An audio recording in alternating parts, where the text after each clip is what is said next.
Good morning, folks, or maybe good afternoon, or maybe even good evening. This is Dan, and we're going to have Dushka joining us in just a couple of minutes. And at the top of the hour, which will be 10 o'clock here in San Francisco, there's Dushka. Hi, Dushka. Hello, Mr. Rome. How are you this morning? How are you? Are you having a busy morning? Sure am. Yeah. Mm-hmm. We have people that are joining in already. The webinar is now live and it's being recorded, Dushka, just so you know. So but we'll no swear words, nothing. No swear words. We're gonna stay very straightforward and all the things. I don't know if I can do that, but yeah, well, actually, it was recorded. Let's not do that straightforward thing at all. How about that? Deal. So yeah, we've got the screen going. Okay. And as you can see, I have the whiteboard ready to go. Oh yeah, it's all ready to go. It's all ready to go. And I have this because we're going to be talking about this. So do I. And you have yours. Excellent. Mm-hmm. Let's hold them up. Let's have our books look at each other. And this book says, I really like the spine. What do you like about the spine so much? I don't know. I usually see a spine that's all the same color. Yeah. And the fact that this one is divided and I don't know. I just think it's very, very beautiful. I find this book to be aesthetically very, very pleasing, in part because it's got a lot in it. It's a big book. It's a thwack. It's a shebang. It's a shebang. Dushka, do you know how many checklists are actually in the book? No, I do not. But I know that I'm going to estimate 300. 300. Okay. Well, I see many, many people joining from all over the world. So welcome. We're going to formally kick off here in just a couple of minutes. But in the meantime, if someone wants to volunteer who has a copy of the book or get a copy of the book and let us know how many actual checklists there are in the book, we'll come up with some sort of special prize, something. Let me tell you why I think there's 300. Because it's not an essay per page, but most of the time, the essays are a page, sometimes two. Mm-hmm.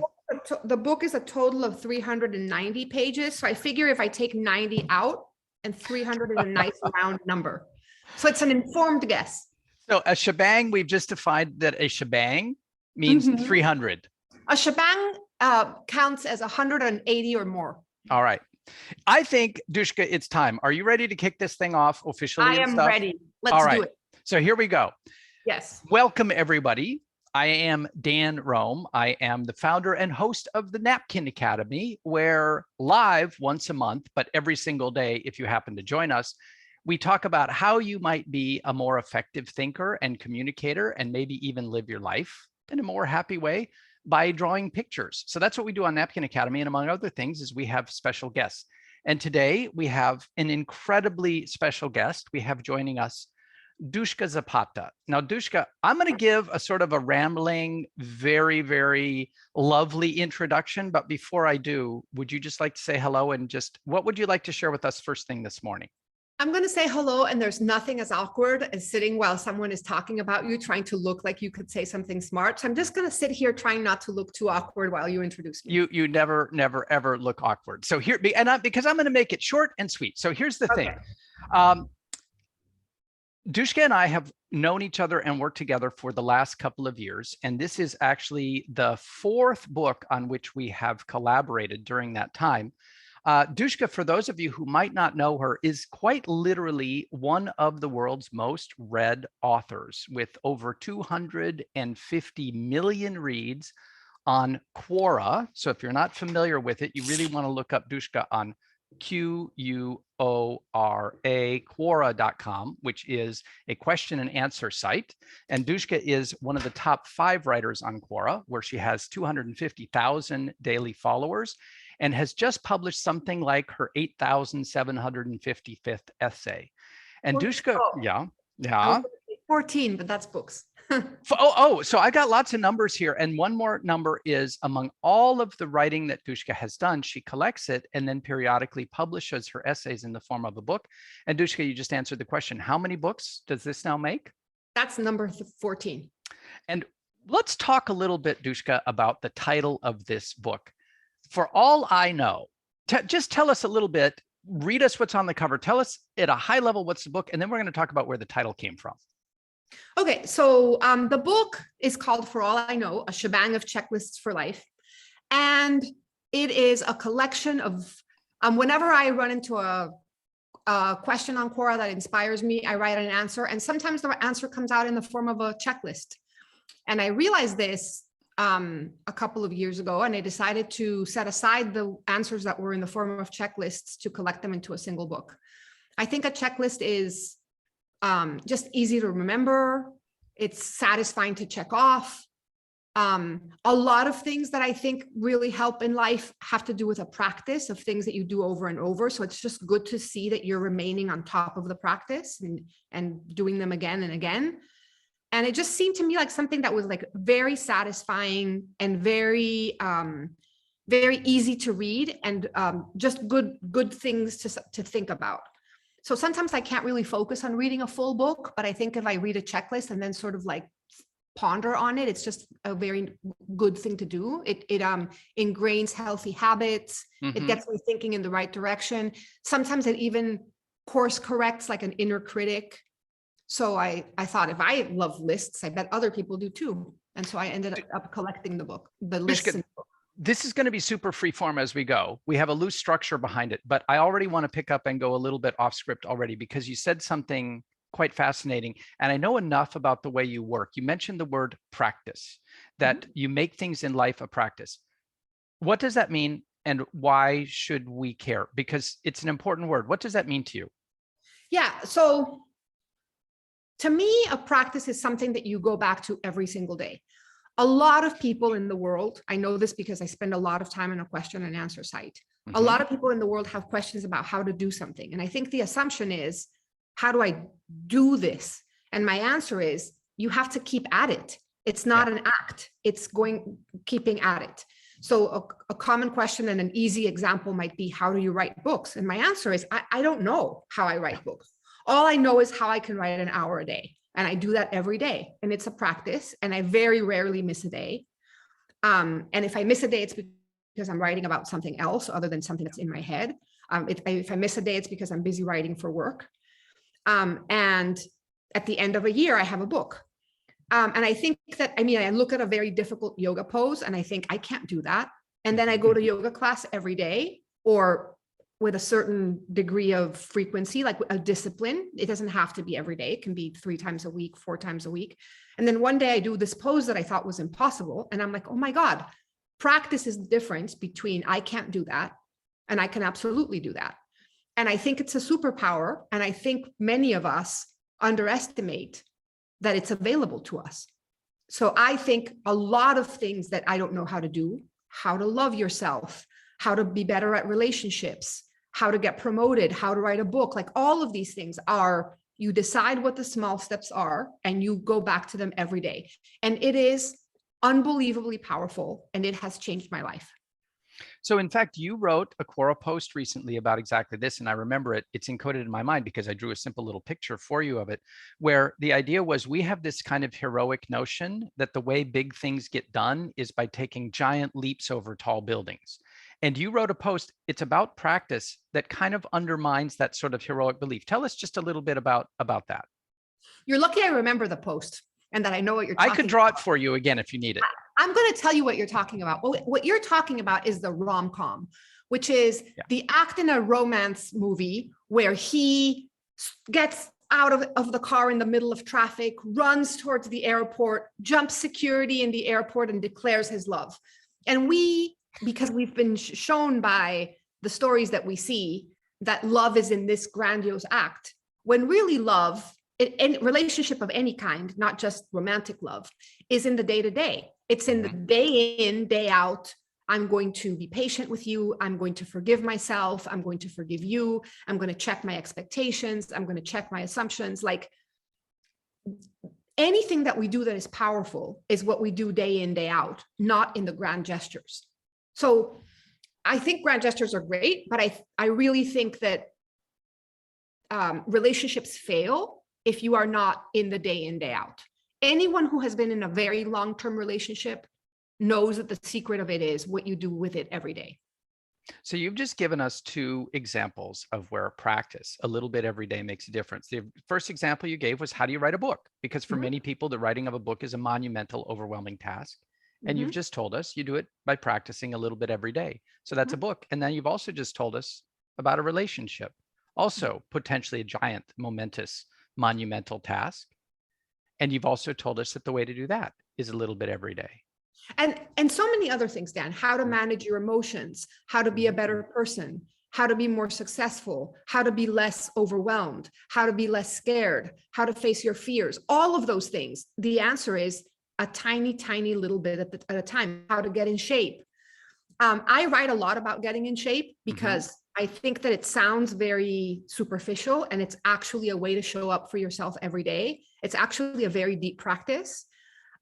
So like to say that I want to become healthier, I want to be the best version of me that I can be, I want to get in shape for what my definition of that is incredibly powerful. And it shows you, it's the way that you prove to you that you follow up on what you say you're going to do.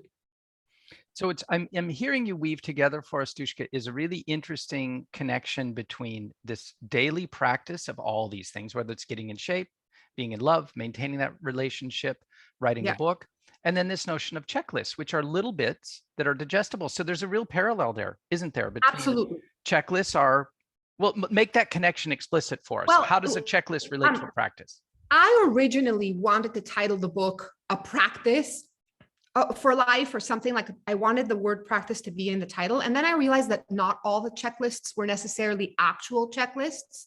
They're mostly like things to think about or things to consider, or, but I think that in reviewing the book and in going into one of the checklists, mostly what I'm thinking about is, this is what I would like to come back to day by day, or what I want to think about, or what I want to ask myself.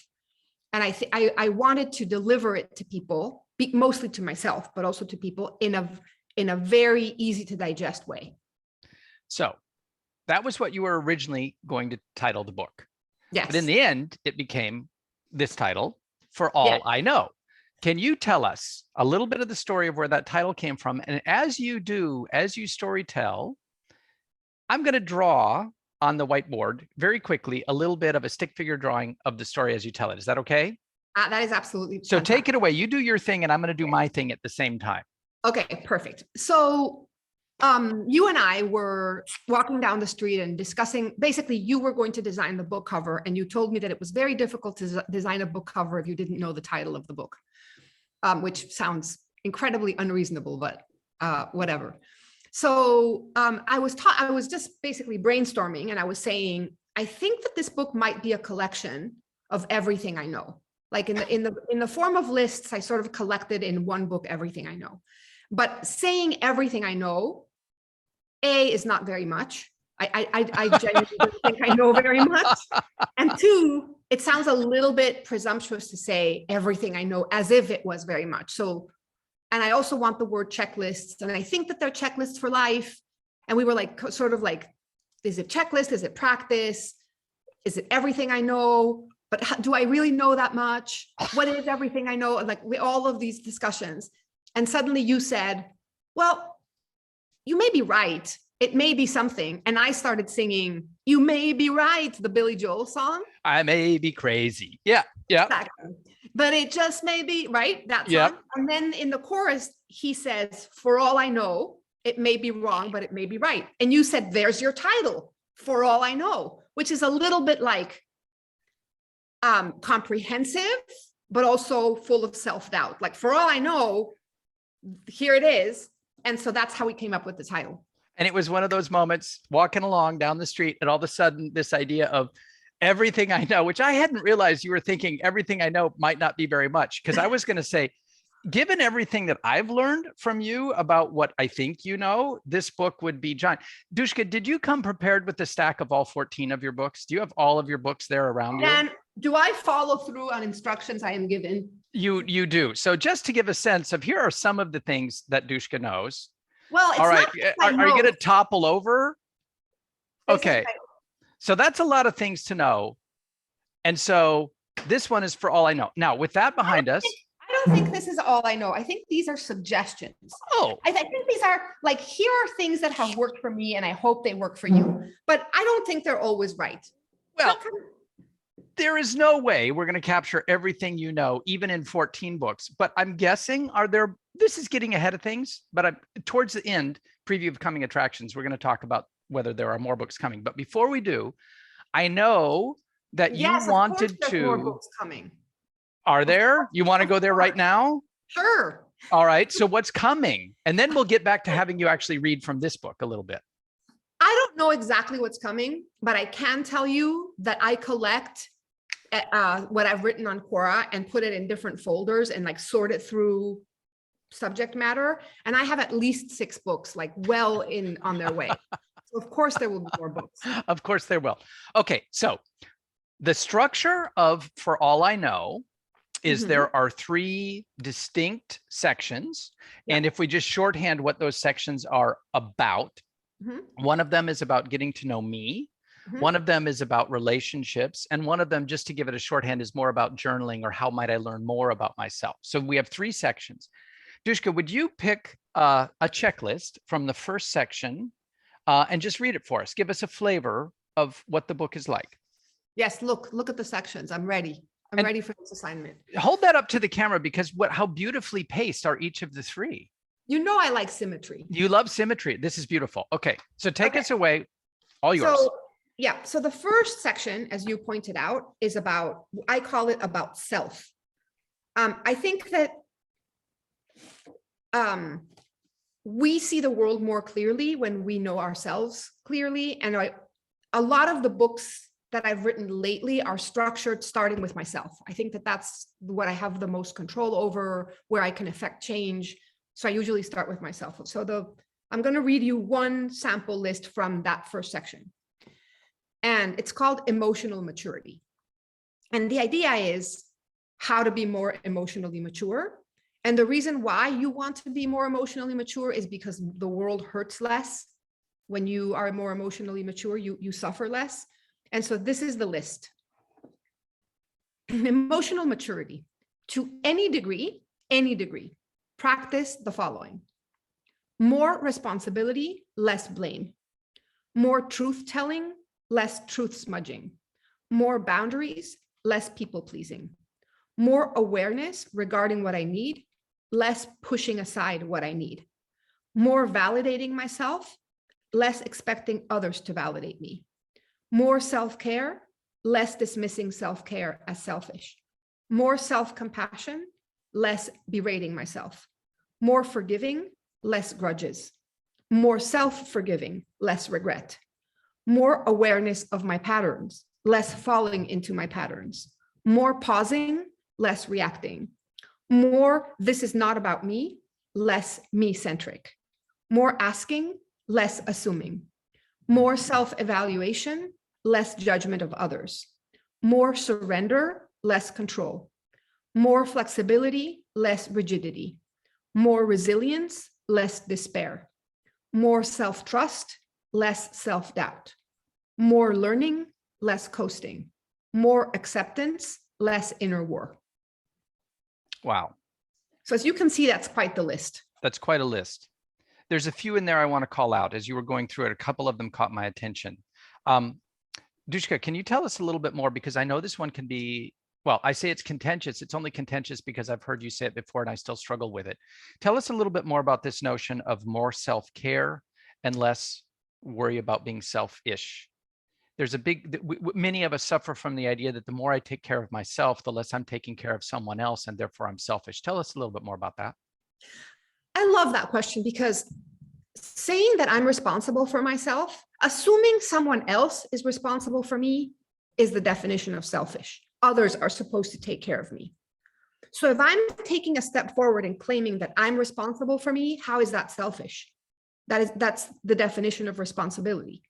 We cannot give the best of ourselves to others if we don't take care of ourselves. And in this book, which actually was the first book you ever illustrated and did the cover of, it's called The Love of Your Life Is You, and it's how to love yourself. And the very first part of it is you have to abandon the notion that self-love is selfish. Mm-hmm. There are many practices, there are many ways of thinking in the world that would tell us that sort of the core of being a good person is to be selfless and to work always in the service of others. How does that align, this notion of one's purpose is to be in the service of others, with this idea of self-care? Is that a false dichotomy even from the get-go? How might we reconcile those two ideas that kind of appear to be conflicting from the start? I believe that selflessness is one of the ways to become a happier person. And I think taking care of yourself and being selfless are not mutually exclusive. And I'm going to explain it with a metaphor. And it's not my metaphor. Someone wrote this. I think maybe it's a Zen metaphor, but it's like, I have a pitcher of water and I want to serve everyone water with the pitcher. And I serve water, serve water, serve water, but I don't take any time to refill the pitcher. What do you think is going to happen to other people's glasses of water? I will run out of water. Self-care is the notion of going back and filling the pitcher so that you have water to serve to others. Self-care is not, by the way, like a massage. Self-care is asking yourself difficult questions, getting to know yourself, having difficult conversations. Like, I also think we misdefine self-care. But self-care is boundaries. Boundaries to me are the pillar of self-care. So not taking time to make sure your pitcher is full is the way that you become unable to serve water to others. Self-care is my responsibility to make sure my pitcher has water so that I can serve water to others. Beautiful. I want to call out something, Dushka, just for a moment. Over the last 2 years, I think I've illustrated probably close to, I don't know, 300 or 400 of your posts. And I want people that are with us right now, and we have a lot, by the way. Some people have asked me, how do you come up with those drawings to complement Dushka's writing? And I don't want to make this about me, but what I want to share is what you just described. The fact that you called up this visual metaphor of the pitcher. This is why it is so easy to illustrate the ideas that you share, because that's all I have to do. All one has to do is just channel what you already said. That was brilliant. I've never heard that one. And have you done a post with that as the answer, the water pitcher? I'm going to say 80% sure that I have. I could look it up, but if I do it now, I'll just get distracted. Well, because of work, the picture literally, the picture of the picture literally draws itself. This is one we need to do. So that on a note, I will try to find it. Find it. The other one is from the checklist about emotional maturity you just read for us. Another one that called out is, just because the words are very, very powerful, this one about more surrender. What was the flip side? More surrender, less. I didn't quite capture it. More so. Oh, this is one of, it's so hard to do this. This is going to be on my list of to-dos forever. More surrender, less control. Okay. Tell us a little bit more about what does that look like? Dan, we don't control anything. Yeah. We don't. And we are under the impression that we do. And trying to control something you have no control over is very egotistical, but very exhausting. And so you surrender, which is you recognize what you have no control over, and you let it go. You begin the practice of letting it go. A perfect example of that is, how many of us worry about something we can't do anything about? We confuse worry with action. The fact that you are worried sick and that you literally make yourself sick with worry accomplishes nothing. So you need to learn, and by you, I mean me, surrender, because that energy that you are spending on accomplishing nothing can be much better used somewhere else. So the practice of surrender is a practice of humility and of recognizing the things that we have no control over, so that you can then expend all the energy that you want on the things that you can control. Often the word surrender is associated with some form of weakness. Like, I would absolutely never want to surrender. So help us think through a little bit from the Dushka perspective, this upside of surrender as something that for emotional maturity you want to do more. Help us, how can this thing that seems to be weak actually be strong? Well, I'm going to tell you a story. Once I was talking to person that taught me a lot about this notion of control and surrender. And I was actually talking about worry. And I was saying, I believe, this was a long time ago, and I thankfully have disassociated myself from this belief, but I believed it very strongly back then. I live in the US and my family lives in Mexico. I'm an immigrant. And a lot of the time, the energy, that emotional energy that I spent when I first came to the US was worrying about my family and wondering if they were okay. And I told her, I worry because my worry protects them. And I truly believe that. And she instead of saying that's preposterous or wow or whatever, she sort of leaned back and she said, how's that working for you? Mm. And it killed me. It took my breath away when she said, how's that working for you? And that to me became the lesson that I would go back to understand surrender. And so it doesn't work. A question that I very often read on Quora and that I answer very similarly over and over has to do with like, why does he treat me so badly? And I love him, and yet he treats me so badly. Why does he treat me so badly? And my answer over and over in different ways is, you can't really control why he does or doesn't do something. The only thing you can do is turn the question back on something you can control, which is yourself. So the question becomes, if he treats me so badly, why am I still here? So the practice of letting go what you can't control and putting it back on what you can control is, to me, exchanging surrender for control. So it doesn't really have to do with giving up. Mm-hmm. It has to do with with putting your energy in a place where it actually makes a difference. Mm-hmm. That's fantastic. And that's just from one checklist. Dushka, yeah. Hit us with another one. Take us into section 2, relationships, I believe. Okay. And as you pull it up, I just want to make a call out. We have a lot of people that have joined us, and I'm seeing some chat.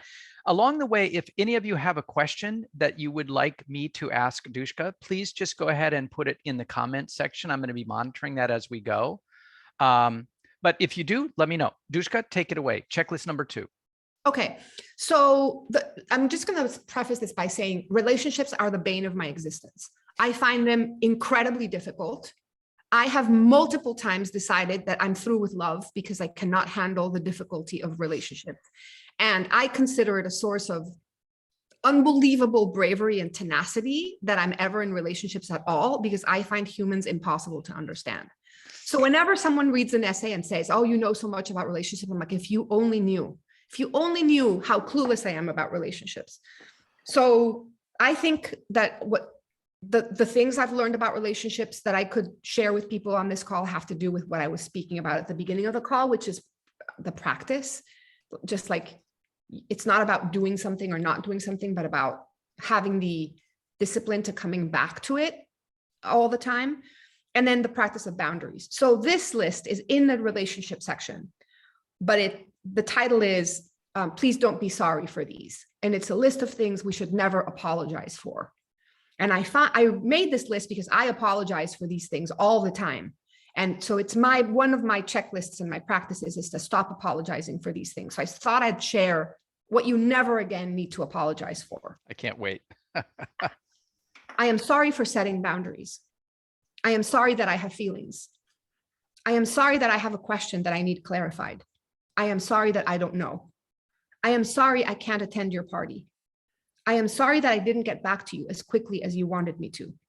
I am sorry that I am busy. I am sorry that I am not drinking.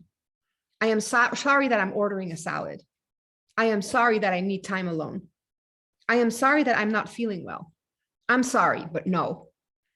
I'm sorry I want something other than what you want. I'm sorry that I need more affection. I'm sorry that I need more attention. I'm sorry that I am doing well. I am sorry we disagree. I am sorry that I have my own opinion. I am sorry I have an opinion that's different from the opinion that I used to have. I'm sorry for being who I am and not who you want or expect me to be. Wow. Dushka, take us through. I never need again to say I'm sorry for changing my opinion. Because in the reading that I've done and the talking that I've done with you about boundaries, a couple of thoughts come to mind. You often say people are more than one thing and boundaries are elastic. What is a boundary today might not be one tomorrow. So talk to us about that, because it seems related to this idea of I've changed my opinion. Well, I think changing your opinion has to do with things changing. Like today, I really need to be alone and I don't really need to be alone tomorrow. That's just because of how I feel. So the best I can do is communicate that as clearly as possible. But I also think that changing your opinion has to do with the fact that you've learned new information. Mm-hmm. So I believe that it's really important for all of us to reserve the right to change our opinion, for us to have a strong opinion in something and say, I've learned a lot. And I actually think that I was wrong. I have a new opinion. So I believe very firmly that we all have the right and the responsibility to change our opinion. And it relates to information, but it also relates to being in touch with ourselves and our boundaries. Sorry that I can't attend your party. Yes, that is related to me being massively introverted, Mm-hmm. which means that I really love people and their company, but I have to do it in the right dosages or I flame out. Mm-hmm. And a lot of the reasons I have boundaries is because I want to protect people from the worst of me. And just parties are just not the best of me. I don't know what to do with myself. I'm uncomfortable. I'd much rather be writing, which holds true for almost any activity. So I don't really go to parties. It's very, very seldom that I go. And I don't think I should apologize for it because you don't want me if I'm not at my best. Like, why would you? So I'm like, go to your party, have fun. And then you and I can have coffee one-on-one and I'll be a much better person. Protect people from the worst of me. Yes. That's a pretty self-aware. I mean, everything, of course, that you describe is about being self-aware. Tell us more about this notion of, I need to protect you from the worst of me. And to do that, I'm going to set a boundary. Tell us a little bit more. For people who are not familiar with boundaries, it's a great way to start. Yeah, well, I don't like who I am when I don't have what I need. And I don't mean that in like a spoiled way. I mean, if I don't have any more social energy, I get very irritable. Mm-hmm. I get passive aggressive, which I hate to say, but I do. Mm-hmm. I am very easily overstimulated. I feel very overwhelmed. For example, if we are in a street fair or a parade, it's just too noisy. There's too many people. So I have learned to handle the stimuli of the world in a way that I can take in. And that often means I spend a lot of time at home alone. And if I become overstimulated, I'm just not easy to be with. So I try to give others the best of me. And to do that, I have to say no to a lot. So let's take a couple of pieces you've talking about and weave them together a little bit, especially because I know you have written books around boundaries. And I know from having talked to you that, again, one of the key tenets of what I know is the Dushka world is the idea of boundaries. Weave together for us a little bit more the notion of me needing to set a boundary around me so that when I interact with you, I can be the best that I am and not the worst. Tell us a little bit more. How does that manifest in the form of a boundary? Yeah, I think the way that boundary might sound could change. Like, for example, if someone invites me over to their house and makes like a lot of food for dinner and I don't want to eat that much, I might say, I love you and I love that you cooked for me, but I'm not going to eat that. Mm-hmm. You know, whatever that is, that's a boundary. Like, mm-hmm. I decide how much I eat, even if you cooked it with love. It's my body, and I decide what to do with that. That's one example. Another example might be, I know that we made plans today. I actually am not very flaky. I tend to follow through on what I say I'm going to do. So changing plans is not a faithful example of what I would do, but I would say I need a day to myself. Mm-hmm.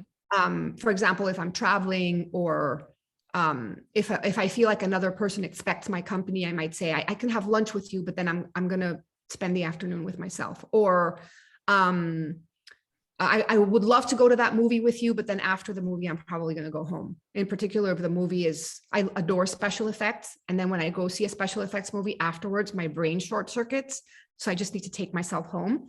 So I'll say, I'll watch the movie with you, but no to coffee afterwards because I need to just think about it or something like that. Sometimes I tell people I'm reading a book and I can't put it down. So I'm probably not going to be very social over the weekend. And then conversely, I love people and I have a lot of friends. So I also spend a lot of time with them. And sometimes I'm at a dinner and 2 hours in, I realize I'm just not being chatty or contributing very much to the conversation. So I leave early, things like that. So you mentioned something, I want to pursue it because it's completely off script, but it's fun. You and I were talking the other day about a movie you saw recently, Everything, Everywhere, All at Once. Special effects related movies. Tell us a little bit about that movie, because I know that that you really enjoyed talking about it. I really enjoyed talking about it, and it had a lot of effects. Tell us about that movie. Just where does it take you when you think about that movie, for example? Well, I want to answer your question without giving the movie away, because I think you should watch it and I don't want to introduce any spoilers. What I'll say is that I think that the movie invites us to explore the edges of what's possible. And I found it incredibly interesting and incredibly just very stimulating to think about and talk about. So I want to organize a lot of parties where we can talk about the movie with a lot of other people who have seen it, because people have different takes on it and it's very interesting. But I also think the movie's about a lot of things that are not what it appears to be at first glance. So yeah, we went to see the movie and I think I've been talking about it ever since.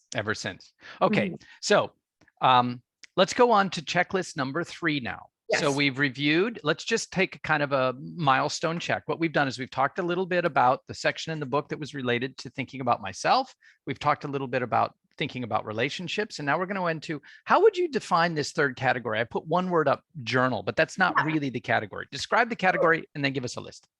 I think we all have a sacred task, which is to get to know ourselves.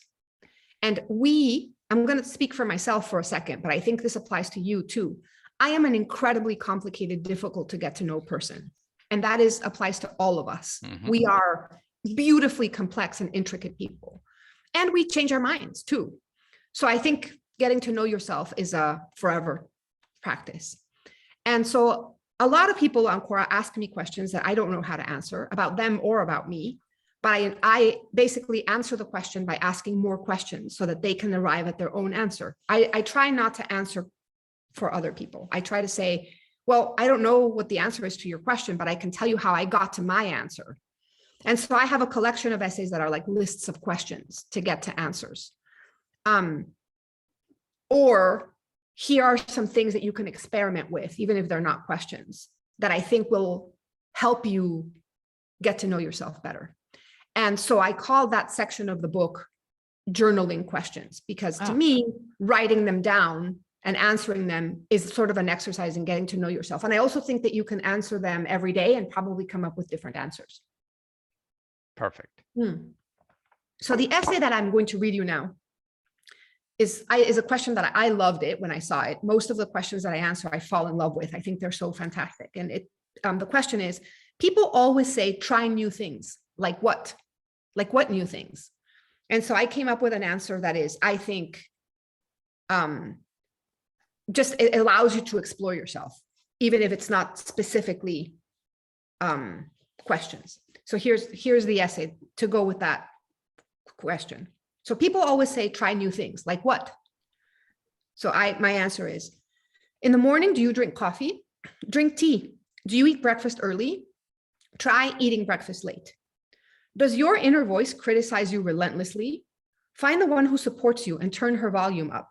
Switching the inner voice I listen to counts as something new. Does it feel like you have the same fight over and over? Resolve to stop fighting about that particular thing. Resolve instead of combat counts as something new. Do you have a habit that you wish you could break? Replace it with a new habit that you want. Switching instead of feeling stuck counts as something new. Do you hang out with people who leave you wondering why you hang out with them? Begin right away to hang out with people you wish you had more time to see. Good company counts as something new. Do you follow social media accounts that leave you feeling bad about yourself? Find ones that make you feel inspired. Inspired counts as something new. Do you wish you could quit your job? I know it's hard, but just because it's hard doesn't mean you can't plan. Planning is different than enduring. Planning is something new. Do you carry a grudge or worry or a regret? Leave it outside your door so that it can't come into the space where you live. You can always pick it up again on your way out. Taking a break instead of holding it tight counts as something new. Do you keep tension in your body? Release anything, your shoulders, your fingers, your jaw. Relaxing instead of clenching counts as something new. Do you feel tired all the time? Instead of more caffeine, catch up on your sleep. Recovery counts as something new. So does making things easier on yourself rather than harder on yourself. Instead of berating, how about forgiving yourself? Forgiving yourself, at least forgive yourself, at least forgive yourself in the name of something new. These are so beautiful. I take us back to the one about your inner voice. Tell us, if you would, this is something I know because we've talked about it a little bit, this idea that there are many, many voices in our mind. Some of us, some of them cheering us on, some of them criticizing us. Go back and read, if you would, Dushka, the line in that checklist about the one of listen to your inner voice and identify one who cheers you on. Read us that line again and then tell us a little bit more about what that means. Yeah, well, I don't have to read it again because I know it. Okay. She lives inside me. So I want to speak about my own experience with my inner voice, because based on what I've heard others say or ask, I think my experience is a little bit different. So I will tell you that I have a stadium of people inside of my head talking to me all at once. They're all super obnoxious and noisy. And I will also tell you, just as an anecdote, that one of the many reasons I love writing is because when I'm writing is the only time that I actually just hear one, which is the voice that dictates to me what I'm writing. Every other moment of the day, I am managing a huge amount of voices that are like a constant stream of conversations. And I think that's why I get so easily overstimulated, because I'm already managing multiple conversations inside my head. So I actually don't have a super critical inner voice. What I have is a very demanding inner voice. So she thinks I could be doing more and that I never do enough. But I don't necessarily have an inner voice that criticizes me. I think other people do. So I have spent a lot of time and a lot of discipline getting that voice that demands that I do more, convincing her that I'm actually doing enough, that I'm okay the way I am. And it's taken me a long time to give the louder voice to somebody else. And I have found, and this came with the passage of time and just doing a lot of listening, that I actually have a central command that overrides the other voices. And I think that that central command is actually me. So that central command has the ability to choose which voice I want to listen to. And I remind myself that all of the voices are just an opinion, including yours, by the way, someone outside of mine. And that I get to decide which one is actually telling the truth. And I try to remain self-aware, which is why I want to get to know myself, which is why I set boundaries, which is why I spend time alone, because I think that the more self-aware I am and the more time alone I spend, the more I'm able to discern who actually deserves to be central command. My voice of fear is very loud, and I think I'm pretty good at telling her that she's not the boss of me, that even if we're afraid of something, we're going to do it if we think that's a good idea. And the central command is, I'm going to say 99% of the time, the one who's writing, the voice who's doing the writing. So I guess that's my answer.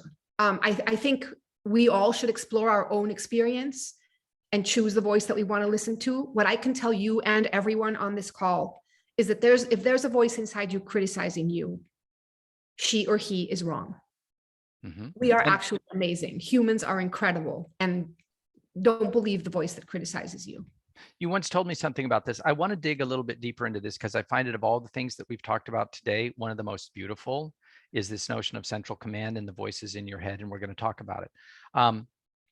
When you have a voice that criticizes you, what do you do with it? And we've had this conversation. Shut that voice down or embrace that voice? Yeah. I'll tell you my experience. Yeah. My experience is that if a voice is critical of me, that is not me. Somebody put it there. Usually someone put it there when I was little. So I have parents who were very, very demanding of me. They always felt that I could do better than what I was doing. And I think that it was because they wanted excellence from me. So I think that voice was put there with love. I think that is the voice of love. To me, a voice that says, I think you can do better than that, I expect more of you, is a loving voice, and a voice that is trying to help me to be better. So I believe all of the voices in my head are there to help me. even if sometimes their help is misguided.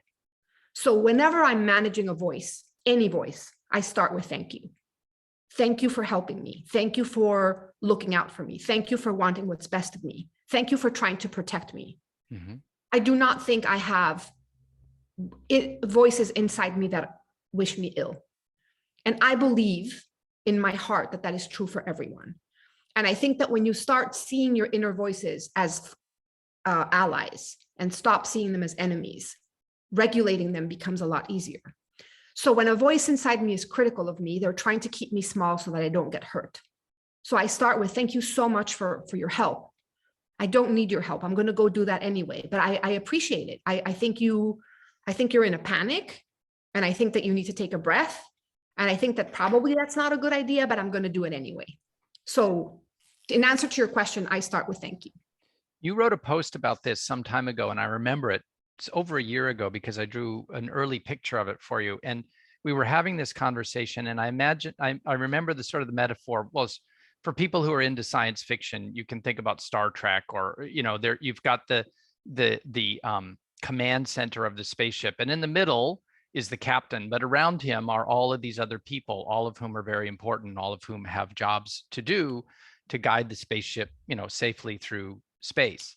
And what I was thinking, Dushka, and tell me if this still stands, that central command is kind of like the captain at the center of that. And all of these voices have a role. They all have something important to contribute, but they are not running it. I find this so beautiful, important. Tell us a little bit more, dig a little bit deeper. And in particular, how, when you're writing and there's one voice, you said the one time of your day where your mind is calm enough to follow a thought, is in writing. Weave those together for us. Yeah. So first of all, the voice that's critical or that demands more or that is afraid wants to keep me small. I'm going to give you like an everyday example. Don't quit your job. Don't switch jobs. That what if you don't get another job? What if you can never get another job? Like that voice is pretty loud, can be pretty loud. And so if I'm like, shh, and I don't listen, like what happens when you are trying to tell someone to be careful and they don't listen? Like you start yelling, like that voice gets louder. I would get louder if someone was shushing me and telling me not to say that. Like, are you even looking at the market? It's falling apart. Are you listening to me, Dushka? Mm-hmm. Mm-hmm. So I'm like, thank you so much. All of your concerns are legitimate, but I actually think that I can contribute something else to what I'm contributing today, and that going off and interviewing is a really good idea. So I want to thank you for your contributions of the morning, but you're not going to stop us because we're going to end up someplace else that's going to be better. Sometimes I soothe her. It's going to be okay. Come on, we can do this. By the way, I don't want to quit my job. I really like my job. It was just an example. What a beautiful, truly, truly beautiful piece of guidance. Instead of fighting the voices in our head and telling them to shut up and go away, embrace them, thank them for the fact that they're trying to contribute to what they perceive as our safety, thank them, and then ask them to step back because I've got this. I appreciate your input and I've got it. Yes? I want to add one more thing because I only recently have gotten a grasp of this additional thing that I think is really important. Okay, so here's the example. I was recently in a relationship that didn't end well, recently being subjective. And I was very hurt by it. And I reacted by berating myself. And that sounded like this. How could you be so stupid? You saw all the red flags. You are old enough to know better than to have gotten yourself into that completely stupid, unnecessary event.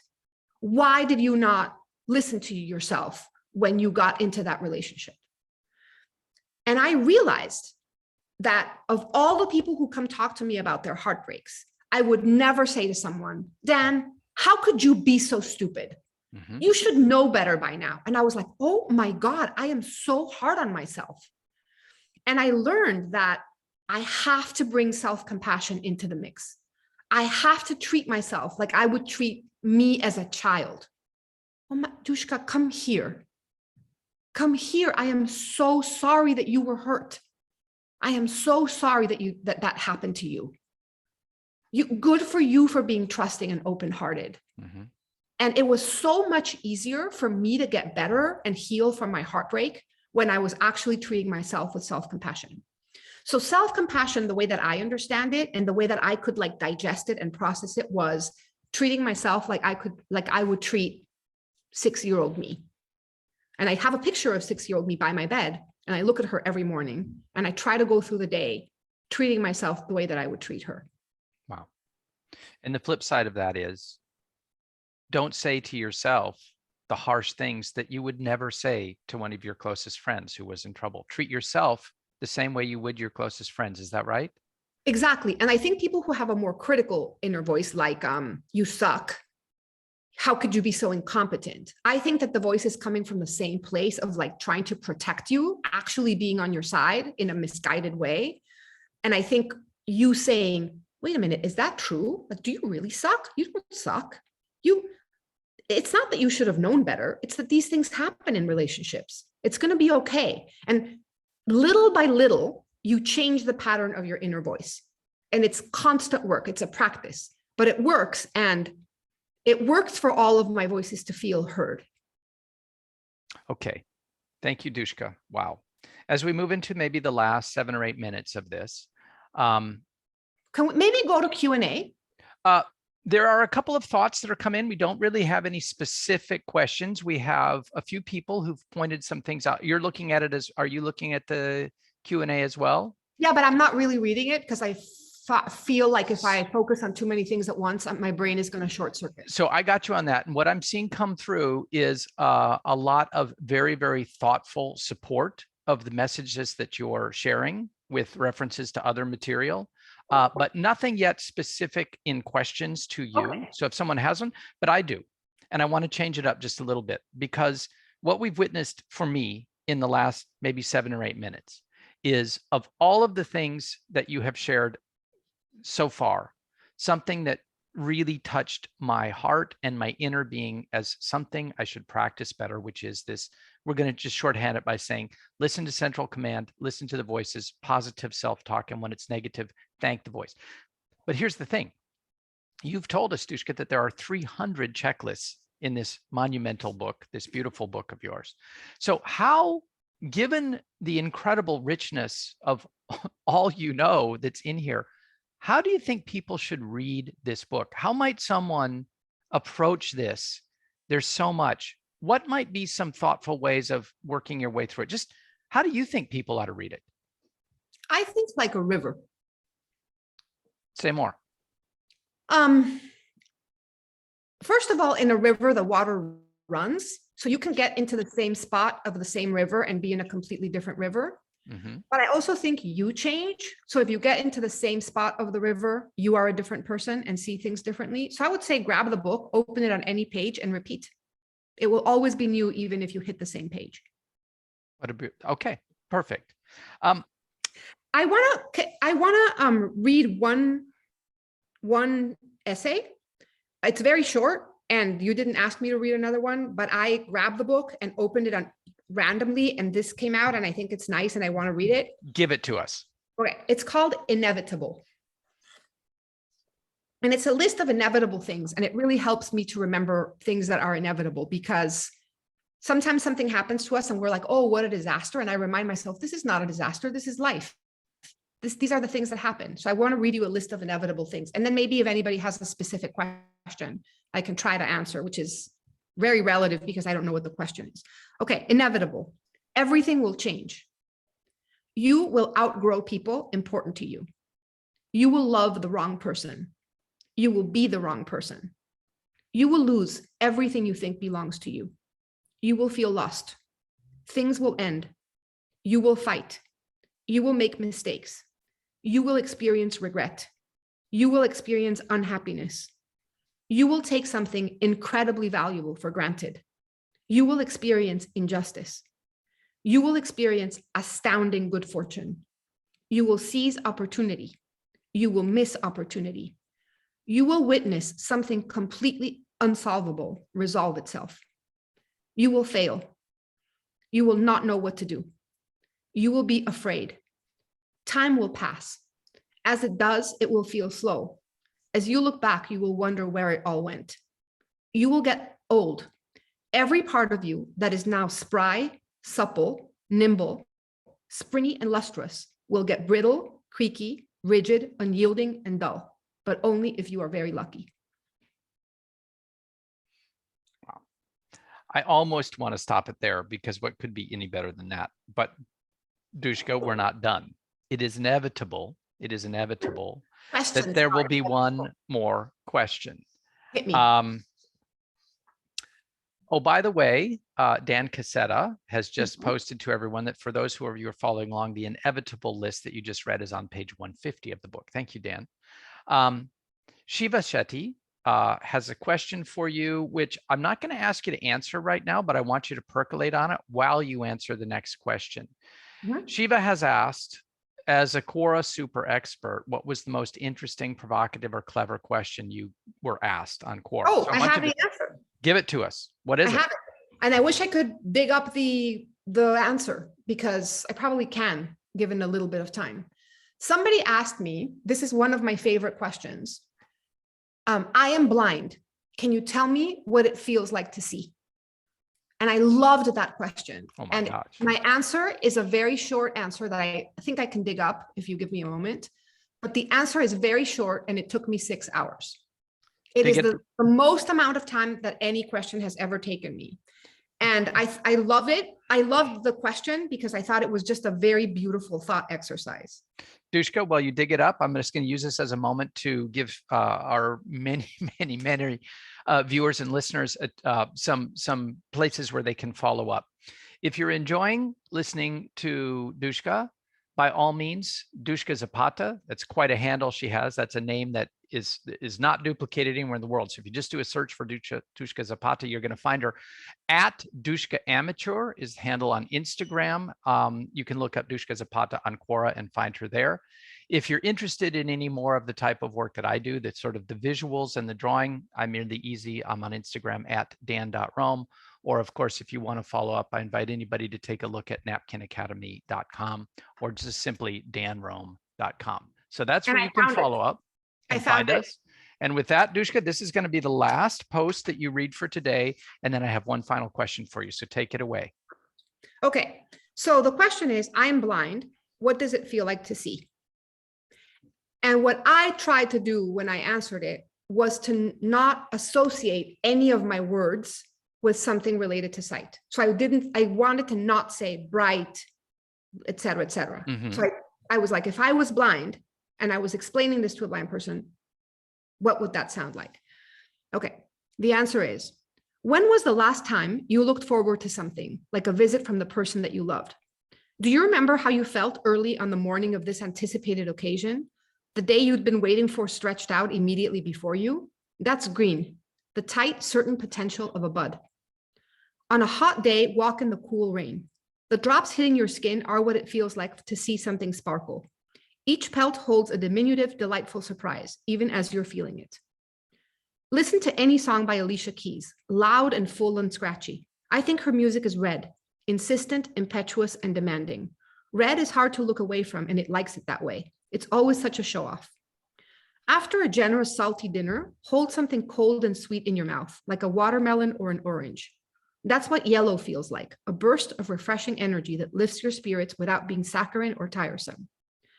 After a noisy day, sit in a room alone, not sad alone, not longing alone, peace alone. That's blue, quiet, spacious suspension. The sky is blue. People who see can look up and escape anytime, but we forget we can, so we almost never do. Cover yourself with a soft blanket and trace the contours of your own shape lying under it. That's what the hills of California look like, gentle curves that slope for miles, giants sleeping under blankets of hay. After a long night of restless sleep, yank open a window and feel the outside air blow in and replace the stale one. That's what the Golden Gate Bridge feels like, standing clean and proud as it guards the entrance of the San Francisco Bay. Dushka, I remember that one from a long time ago.